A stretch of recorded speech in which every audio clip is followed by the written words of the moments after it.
My mom was a pioneer.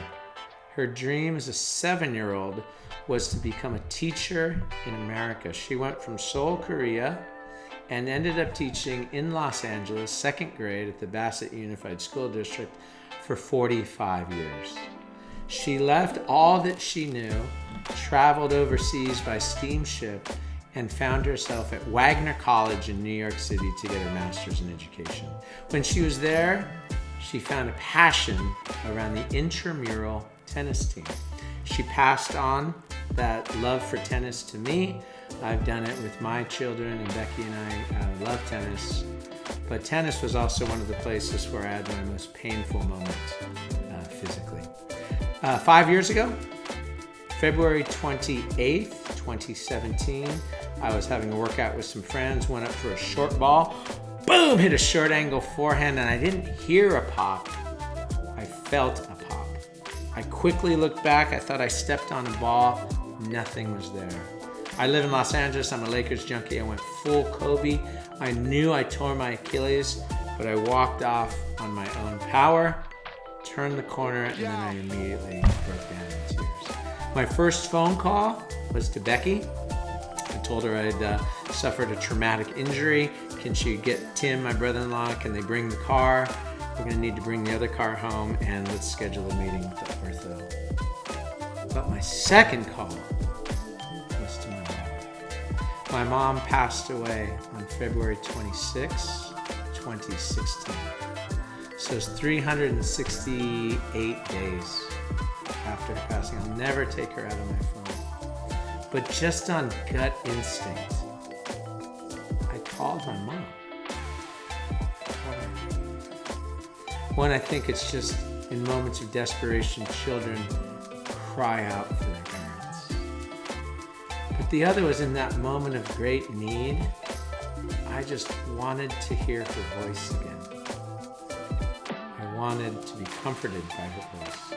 And I wanted her voice to say, John, it's going to be okay. Voices. I'm John Teeter, and this is Finishing Well.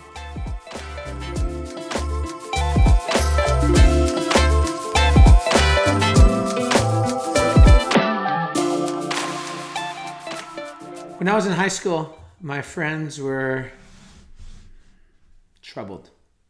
It's a generous way to put it. We partied way too hard.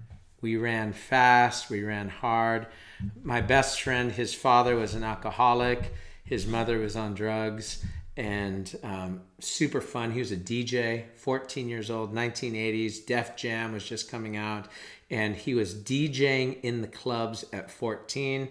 My buddy's dad was an alcoholic. He'd drink a pint of vodka for breakfast a day.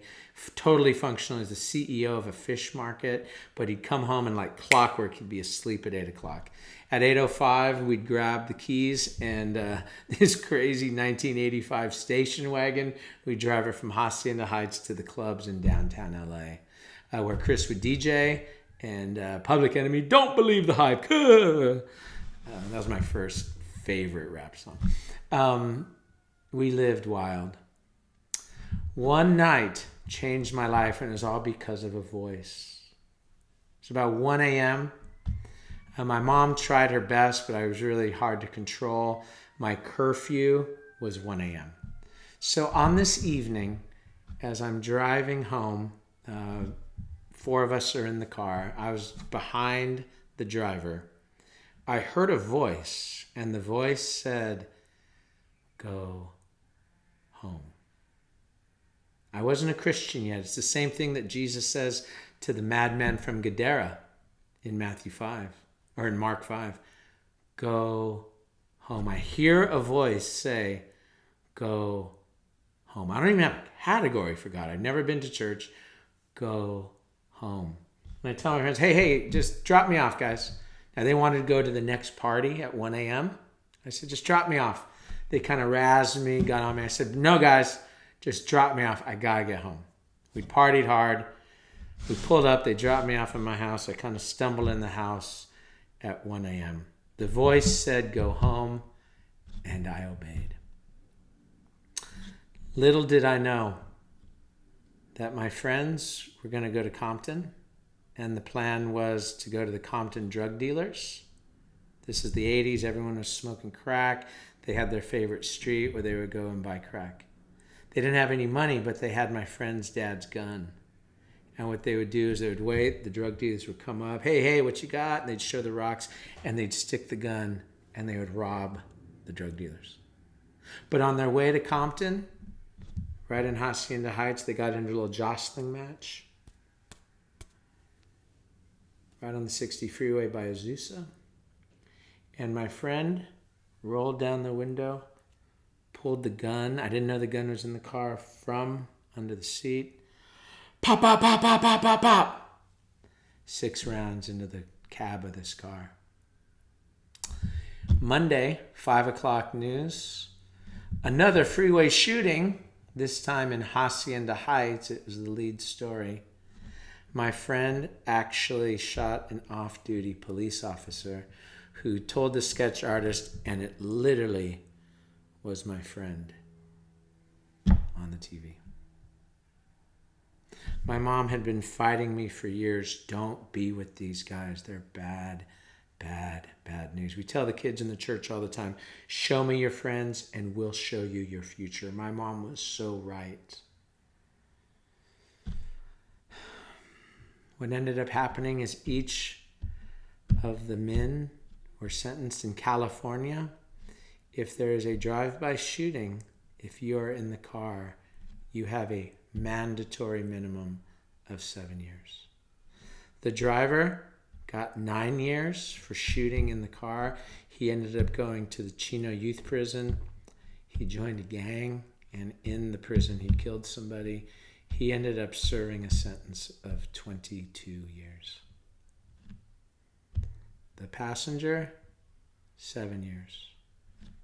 Back seat behind the passenger, 7 years. My seat, still warm, but I was not in the car. I didn't know who spoke to me that night. I know something spoke to me. I didn't know that the one who spoke to me would become more dear to me than my mom. I didn't know that this was the voice that I needed. But the voice led me to safety. It was the voice who saved me. If you find these videos meaningful and helpful for your faith, I'd love you to just smash that like button, subscribe, and sign up for the Finishing Well newsletter. One thought every week to help you finish your Christian race.